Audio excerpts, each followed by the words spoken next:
ያው የተወሰነ ግንዛቤ ለመስጠት ነው። ግንዛቤው ምንድነው? ያው እንግዲህ በዘንድሮ ዓመት እንደምታውቁት ቡግና ላይ ዝሮ ከፍተኛ ችግር አለ በሚል በዓለም ደረጃ እውቅና ተሰጥቶት እንግዲህ እንደምታዩት በእርግጥ ለሰጩ ማያንሰው ለበዩ ማይደርሰውም በእርግጥ አልጠገቡም። ያው የሁሉም ያው ተራራይ ስለሆነ ማለት ነው። በአመጣጥ ደረጃ ግን እንደው አሁን ዘርዝረን እያንዳንዱ በሪፖርት እናቀርብላችሁ በርካታ ህብረተሰብ ነው የተረዳው። እንደ ዘንድሮ ያለ እርዳታ ቀበሌያችን ገብታው በእርግጠኝነት የምንነግራችሁ ማለት ነው። እናንተው ቁጭ ስትሉ በየቤታችሁ ቁጠሩ። ግን አሁን ሰው ትልቁ ችግር ያለው ሲረዳ ያገኛትን አይቆጥራትም፣ ቀጣይ የምትመጣውን ስለሆነ የሚያስበው ማለት ነው። ስለዚህ እያሰባችሁት አሁንም ይቀጥላል። በዚህ ልክ ያዙትና ምናልባት የዛሬውን ግንዛቤ የምንሰጣችሁ ይሄ ድርጅት ምናልባት የምታነቡ ሰዎች ታነባላችሁ። ድር ቢያብር በእናንተ አባባል አለ። ድር ቢያብር ምንድነው? አንበሳ ያስራል።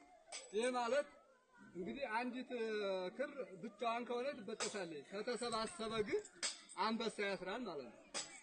እንግዲህ ክር ወዲያ ቀጭን ነገር የለም፣ ሲሰባሰብ ግን አንበሳ ያስራል ማለት ድር ቢያብር አንበሳ ያስር ይባላል።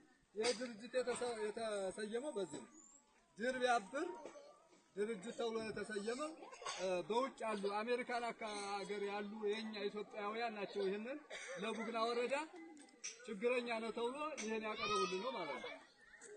ይሄን ያቀረቡት እንግዲህ እኛ እዚህ ሆነን አሁን ለወንድማችን ለእህታችን አናስብም።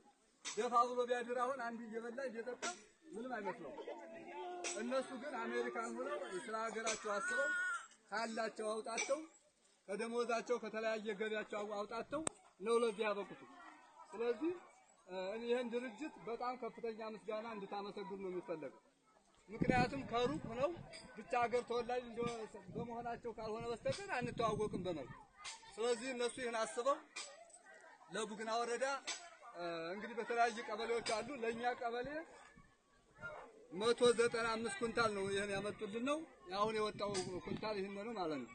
ስለዚህ ይሄንን ሁላችሁም ከልብ በሞራል እንድታመሰግኑለት እፈልጋለሁ። ይሄ ነው ያለው።